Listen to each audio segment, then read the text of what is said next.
ইদানিং ফেসবুকে দেখবেন এরকম বিভিন্ন রকম অফারে ফেসবুকে ফলোয়ার বিক্রি করছে অনেকেই। এরকম তারা স্পন্সর দিয়েছে, বিজ্ঞাপন চালিয়ে বিভিন্ন রকম ভাবে ফেসবুকে ফলোয়ার তারা বিক্রি করছে।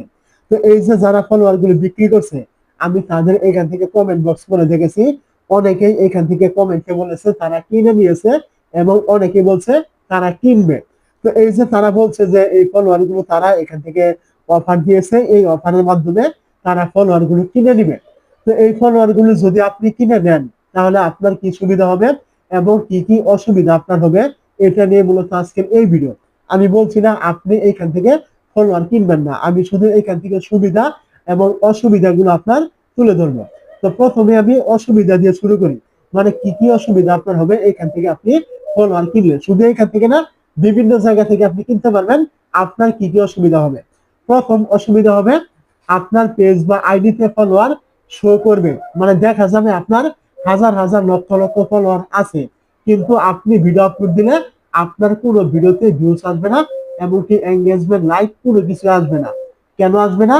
কারণ আপনাকে যে ফলোয়ার গুলো দেওয়া হয়েছে এখান থেকে, আপনাকে 50 টাকা নেওয়ার মাধ্যমে আপনাকে 1000 ফলোয়ার দিয়েছে, ইত্যাদি ফলোয়ার গুলো আপনাকে দিয়েছে। এই ফলোয়ার গুলি কিন্তু কোনো ফলোয়ারই কোনো মানুষ নয়।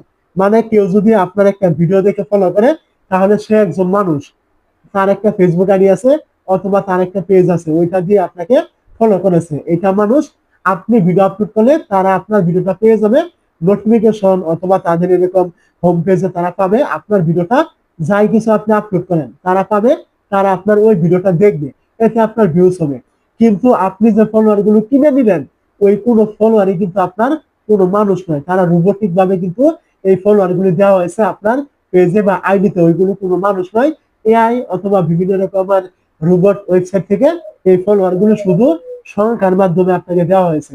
যদি আপনি এগুলো কিনেন, ফলোয়ার ঠিকই দেখা যাবে, কিন্তু আপনার কোনো প্রকার ভিউজই আসবে না।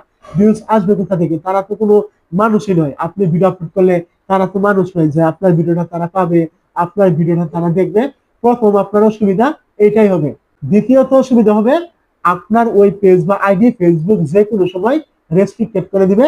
মনিটাইজ থাকলে মনিটাইজ চলে যাবে, মনিটাইজ না থাকলে আপনি জীবনও মনিটাইজ পাবেন না, না পাওয়ার সম্ভাবনা বেশি। কেন?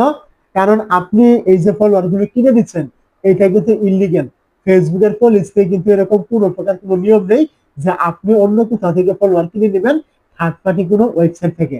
যদি এরকম করেন, ফেসবুক অ্যালগোরিদম যদি পুরো রকমে বুঝে, তাহলে অবশ্যই সঙ্গে সঙ্গে আপনার ওই আইডি বা পেজ ডিসেবল কিন্তু করে দিবে। 1 সেকেন্ড কিন্তু সময় লাগবে না।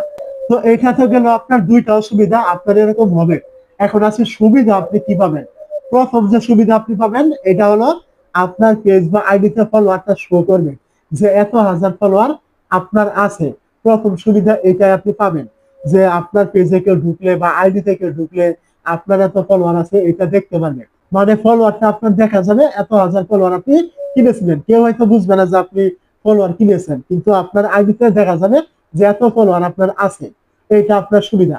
এরপরে আর কোনো প্রকার সুবিধা আপনার এখান থেকে নেই। মানে আপনি যে 5000 ফলোয়ার কিনলেন, এই 5000 ফলোয়ার আপনার আইডি বা পেজে শো করবে যে আপনার এত ফলোয়ার আছে। এইটা আপনার সুবিধা। এছাড়া আর কোনো সুবিধা নেই। যা কিছু রয়েছে সমস্ত কিছু আপনার অসুবিধা।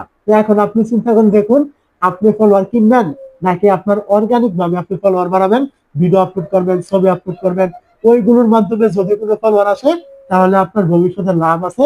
আপনি ভিডিও আপলোড করলে ভিডিও দেখবে, ভিউজ আসবে, আপনার ইনকাম হবে, আপনার একটা এঙ্গেজমেন্ট থাকবে, আপনার পরিস্থিতি হবে এরকম আর কি।